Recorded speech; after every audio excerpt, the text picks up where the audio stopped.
What's going on, everybody? It's a Sleepy Boy here, and welcome back to Sakura Succubus 4. If you're new or not new to this channel, subscribe. If you don't, just watch my other videos. That's the support you can give this channel. But yeah, some of you don't know, I believe we went back to shore to the beach house, and now Fumi is cooking us dinner. She makes a bevy of traditional Japanese dishes with mounds of perfectly cooked fluffy rice alongside it, which is all incredibly delicious. Once the pans have been scoured, the dishes washed, and the cutlery put away, the sun has already set. The moon is as round as one of the dinner plates, high in the night sky, and the stars twinkle serenely. It's not as hot as it was during the day, but it's not cold either. It's a pleasant, picturesque kind of night. It'd be nice to go for a walk on the beach after sundown, but I'm stuffed after Hifumi's extravagant meal and tired after canvassing the beach during the day. I consider hitting the hay early when a cheery proclamation from Hazel gives me pause. Let's bang! Oh. Hey everyone, listen up, I just had a really great idea. Coming from you, that seems unlikely. Ayu, who was Hitherto engaged in the time-consuming and tricky process of painting her toenails, looks up, frowning. You've never had a single good idea in your life, let alone a great one. Though it pains me, I fear I must side with Ayu in this matter. You have energy in excess but little in the way of intelligence. Oh my god, they're burning her, fam. They like slap her a haymaker to the face. Not a legit one, but you know, a verbal one. I doubt any idea of yours would be worth listening to. Damn, they're shutting her down real quick. Hey, don't be like that. Just hear me out, Kay. This idea of mine's a real incredible, amazing one, even. If you do say so yourself. Well, sure, yeah, but I bet you'll all agree with me once you hear what it is. Let's all have a G-bang. I'm kidding, get your mind out of the gutter, everyone, even especially me. Ahem. Hazel clears her throat, perhaps for dramatic effect, then announces with a 2D smile. Since it's a summer and we're all on vacation, we gotta tell ghost stories. It's a human tradition, and though we're not humans, it wouldn't hurt to honor their customs. I'm sure Hiroki here can confirm this for me. 5 pair of eyes swivel to me in unison, pinning me in place. Tired though I am, I can't possibly sink off to my room now. Everybody's waiting on me for an answer, and I don't want to let them down. On me. Being Mr. Popular can be kind of hard sometimes. But damn, he's flexing it now. I guess it's rightful. We're in like part 4 of the series. Not that I mind too much. Yeah, Hazel's right about that, actually. It's pretty standard for people to tell ghost stories in the summer. I did it a bunch back when I was a kid, when my class went on camping trips. We'd wait until the teachers went to sleep, and then we'd huddle together in our sleeping bags to tell spooky stories. It was pretty fun. There, you see, I knew I wasn't mistaken about this. I'm smart. I did a whole bunch of research about summer vacations before I came here, and then spooky stories are a must. Anybody watch Nuke's Top 5? That's a good channel for like spooky stuff. Not stories, but you know, short video clips. Some of them are TikTok, some of them are actual clips. Alright, going back to the game. You're on the same tier as fireworks and beach volleyball, if not higher. Oh, she's already like foreshadowing there's gonna be beach volleyball here. My, you certainly seem enthused about this. Hell yeah I am, I've got a whole bunch of spooky stories lined up already. They'll be great for scaring the pants off you. Hazel glances at Ayu.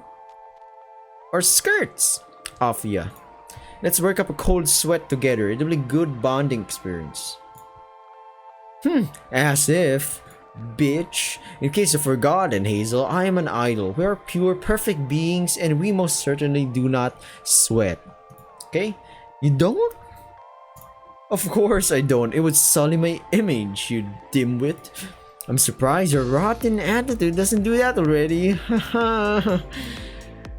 What was that?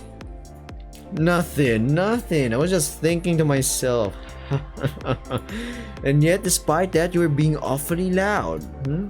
Ayu sighs and crosses her arms.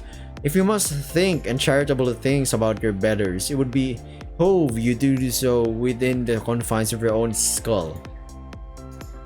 That way, you will be less likely to cause offense. That's a good point. Hey. So what about my plan? Do you all want to join in? It'll be a super fun horror extravaganza, full of blood and guts and gore. I guess that is kind of horror-ish, right? Guts and gore. Or maybe it's more of a body horror kind of thing, yeah. Wait, that's still horror. Alright, my stores will be guaranteed to make at least one of her scream, or you'll get a full refund. I'm not paying you regardless, you foolish woman. And I have no interest in squealing and shrieking over city made up stores like a bonobo monkey. If you want to scare me, you'll have to do your worst. Ah, so is that a yes? Do you want to join in? I suppose I might as well. It'll pass the time. Though I warn you, I'm not easily scared. I'm a sensible, level-headed woman.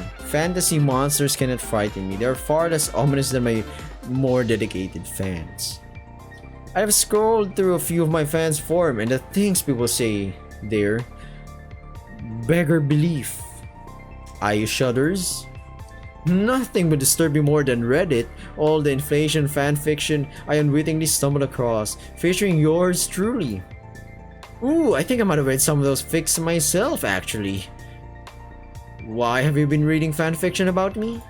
Why not? I like to take an interest in your activities, Ayu. Isn't that what friends do? I am not your friend, you imbecile.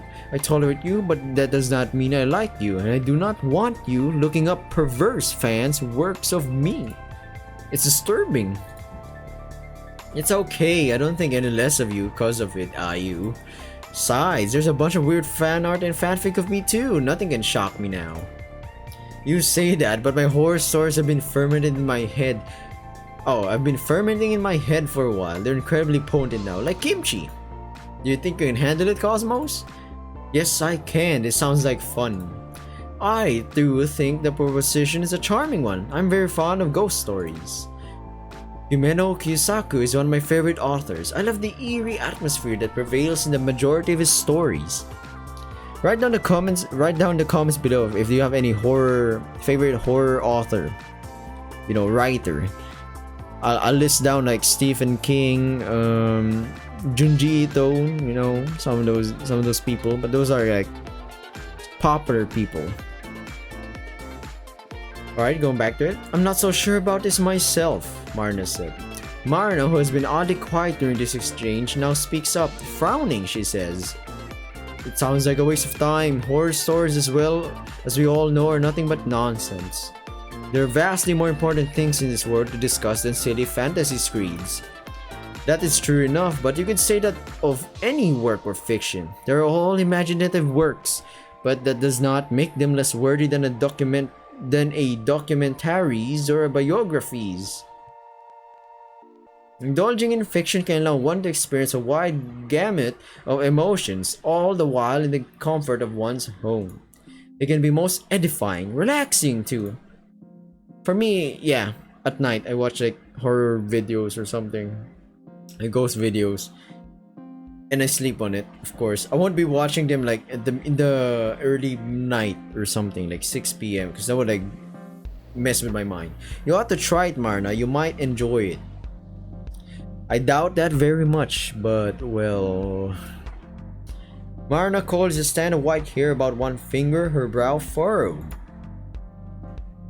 I suppose I can give it a chance. You all seem enthused about it, and I would not wish to spoil your fun. Alright, now we're 4 for 5. What about you? Oh, sorry, excuse me, burp. Mind me for my rudeness here. What about you, Hiroki? Do you want to listen too? Sure, I'm game. I don't have any problems with horror stories. I'm chill. Great, let's get started then. First, we're gonna dim the lights for dramatic effect. Hazel turns the lights in the living room, thus plunging us into darkness. Now I want to paint for you a picture using nothing but my voice. Close your eyes and let my story wash over you. Sometimes there are details here that I like and sometimes I don't. Example like this. She dims the lights but the lights are still on in this one. Oh crap, they actually did. Let me check the video. We're 10 minutes in, buddy. Okay. Wait, once upon a time, not so very long ago. I gotta get my game face on here. It's hard. Once upon a time, not so very long ago, there was a cute but scatterbrained music student. We'll call... How about Azusa? Weird name. Azusa was a cheerful girl, but she had a secret, which she nursed within her breast like a flickering flame. What is this? She was passionately, irrevocably in love with the campus idol Mamiko.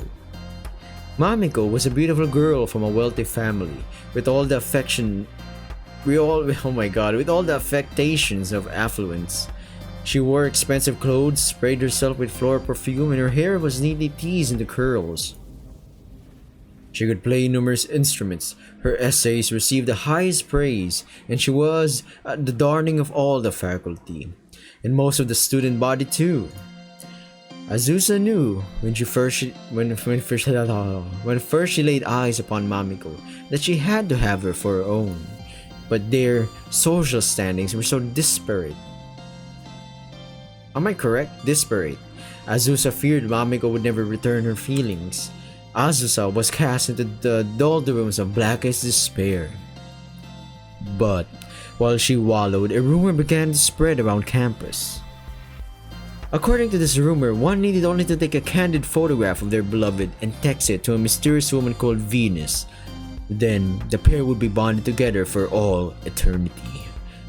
Azusa did not believe in fairy tales. She was dense, but not wholly stupid. But was so desperate, she would have tried anything. Sneakily, she took a photo of Mamiko, then sent it to the woman called Venus. But after that, things began to go horribly wrong. Oh my god, this is someone new! It was late at night when Azusa's phone began to beep. The sound jolted her awake to a bedroom darker than an abyss. And I am gonna screenshot this. Editor, do it. This is the thumbnail right here. Eyes wide, her hair rumpled, Azusa reached for the phone. She took it betwixt her trembling fingers, heart pounding all the while, for she knew who it was who had messaged her. See, once again, her face doesn't really scream creeped out, but rather bewildered. You know, something like someone is like confused, like, oh, is this real? No way. Another detail that should have been added in. It was Venus. Azusa read through Venus's reply once, twice, and then she felt her heart constrict within her chest. Venus's message read as thus. Thank you, foolish girl, for sending me a photograph of her beloved. She truly is adorable, though I fear she shall not be for much longer.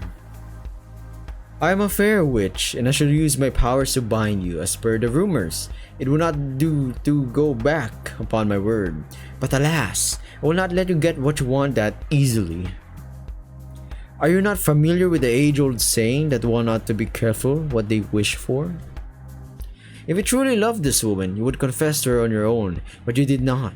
You were cowardly, and hoped instead to ensnare her with magic. This cannot go unpunished.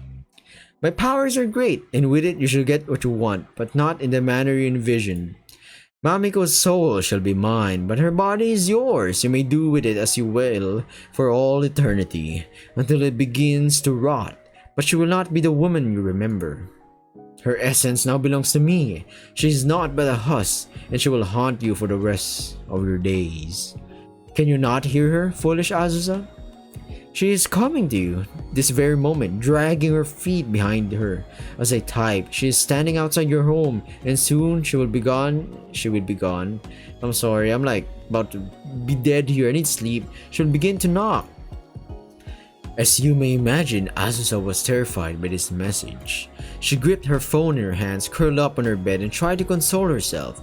Surely it was some prank done in bad taste. It was unthinkable that Mamiko, her Mamiko, could have been cursed, all thanks to a single photograph. Azusa thought of texting her childhood friend Mari for reassurance despite the lateness of the hour, but no sooner than she had begun to scroll through her contacts list, she had heard it. A knock. There was only one knock at first, but it was a low, ominous, and startled Azusa, so she dropped her phone upon her mattress. Her heart constricted her chest as though squeezed by a glacial hand, and her blood ran ice cold. Perhaps the message had not been a joke after all. Venus had promised Mamiko would come to her, silent as a thief in the night, and rap upon her door, and here she was, as Venus had stated. It was too precise to be a mere coincidence, and too late for Azusa to receive any other visitors. The sky behind her bedroom window was black as pitch. Yeah, I'm sorry, I thought I was wrong there. Even the stars and moon seemed to have been extinguished. There was no light in Azusa's room, and once again, the background here is lazy. It should have been dimmed, or like maybe the moon is like covered with clouds or something. There was no light in Azusa's room, nor any hope. Perhaps, Azusa told herself, if I sit very still and very quiet, the person outside my door will go away. But they did not. I think we'll continue this in the next episode of Sakura Succubus 4. If you're new to the channel, please feel free to subscribe. If not, well, hope you guys and gals are doing well. Thank you for watching, and bye. Bye.